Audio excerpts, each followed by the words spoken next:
L'endroit est niché sur les rives du Bolon Bambong, en plein cœur du delta du Saloum, au Sénégal.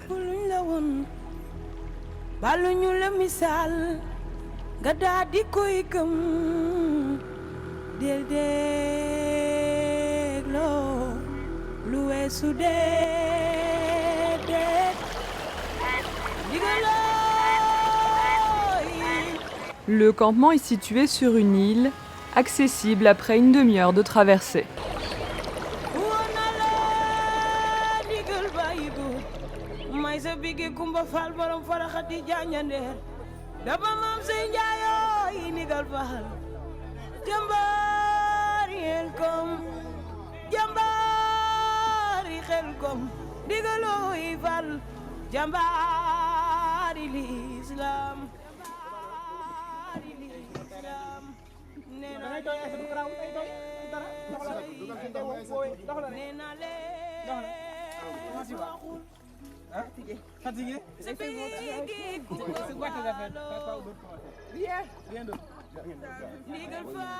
Sipo, village transit par lequel il faut passer pour se rendre au campement Cœur Bambong. Le site est devenu une aire marine protégée en décembre 2003. Entre Sipo et le campement Cœur Bambong, ce sont près de 2 km. Un trajet à effectuer à pied, alors que les bagages, eux, sont acheminés sur une charrette.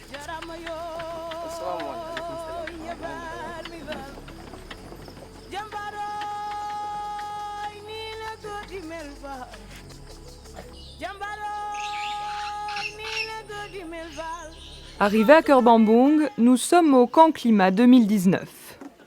Sur place, des dizaines de tentes alignées les unes après les autres, des cases en paille dressées çà et là. Ces habitats constituent les logements des différents campeurs. L'initiative de ce camp climat provient de cette dame, Mariama Diallo, chargée de projet à l'ONG sénégalaise Nebedaï. Est-ce qu'il y a déjà des outils comme ça qui existent? En octobre 2016, Alternativa Dakar avait organisé un village des alternatives au changement climatique. On avait plus de 100 bénévoles, ce qui était très très bien, mais ces bénévoles-là manquaient réellement de compétences. Et donc à partir de ce moment-là, on s'est dit pourquoi pas aller vers un camp climat qui serait à la fois un moment de rencontre, de formation, de découverte et de partage. À Bambong, la vie est à l'image du vécu en campagne. L'électricité est fournie grâce à des panneaux solaires installés à différents endroits de la cour.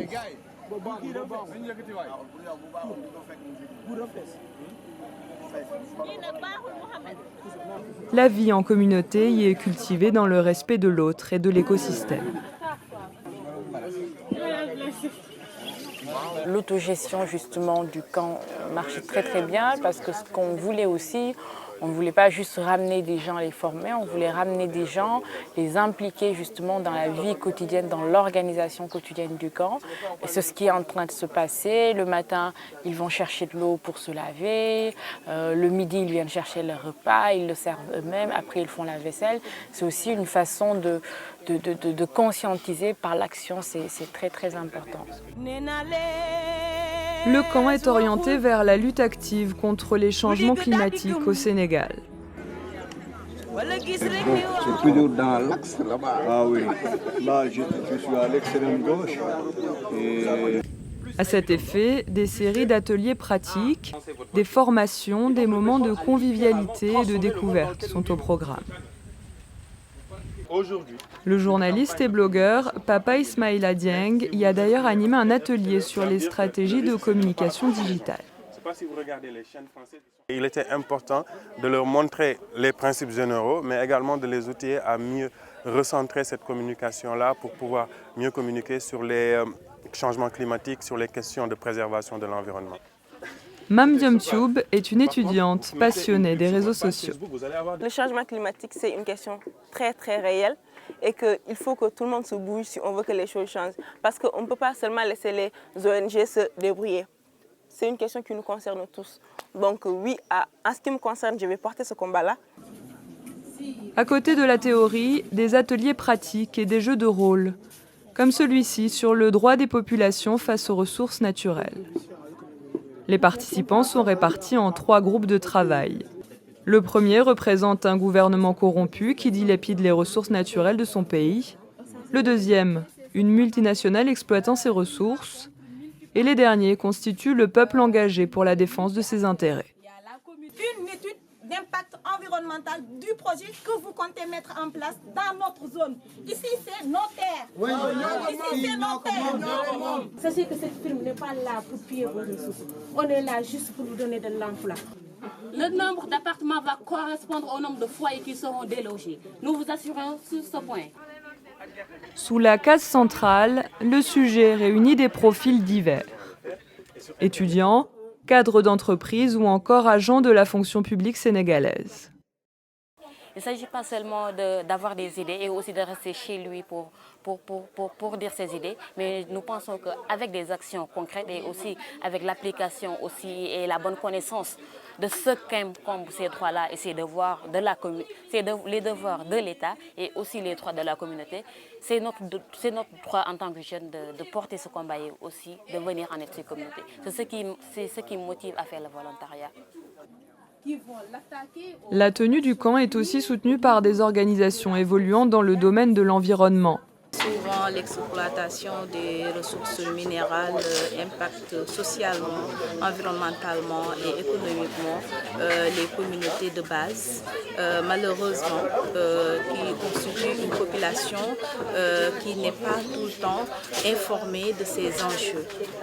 Donc aujourd'hui, le camp, c'est une occasion pour échanger avec ces jeunes-là qui viennent de ces communautés.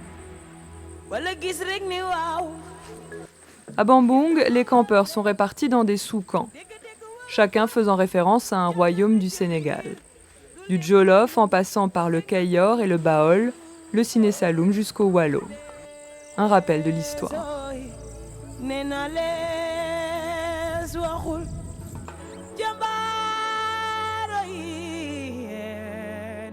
Réunir autant de monde dans un camp nécessite également des mesures sanitaires strictes. Au stand de la Croix-Rouge aménagé pour l'occasion, chaque patient qui vient y est consulté, pris en charge et traité sur place. Il y a les pathologies digestives comme les parasitoses intestinales, et à part ça aussi peut-être les infections comme par exemple les grippes, etc. Bon, pour le moment, on n'a pas pu recenser beaucoup de pathologies quand même. Et à part ça, peut-être des céphalées isolées et tout, avec la fatigue et les algies diffuses comme ça. Le soir tombé, la plage de Bambung offre un tout autre décor. Après une journée chargée pour les campeurs, c'est l'heure des jeux, baignades et autres amusements.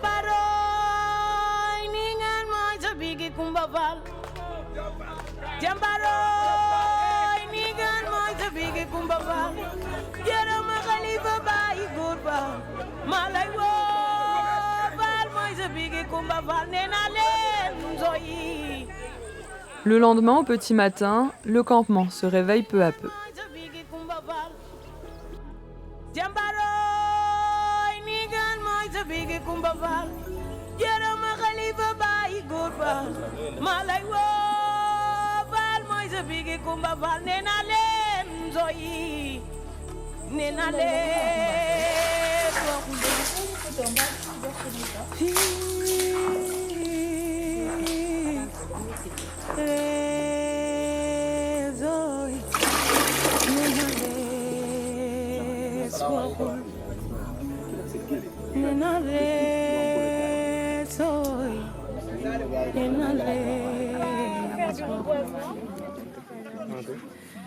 Donc il y a deux types de reboisement. Il y a un reboisement de mangrove, donc c'est de ce côté-là, c'est dans les volants. Et de l'autre côté, au village de Sipo, il y a un reboisement de mangrove. Donc ce que je vous propose, c'est que vous vous divisiez en deux groupes. Aujourd'hui, c'est journée reboisement. Deux groupes distincts sont formés. Les uns, munis de leur plan d'anacarde, se rendent à Sipo pour y reboiser la forêt. Le deuxième groupe, pour sa part, a choisi de rester à Bambung pour procéder au reboisement des mangroves. La mangrove est un écosystème de marais maritimes incluant un groupement de végétaux spécifiques, principalement ligneux. Elle comporte beaucoup de bienfaits en termes de stockage de carbone et de sécurité alimentaire, et participe également à réduire les risques de catastrophes naturelles en lien avec les impacts du changement climatique.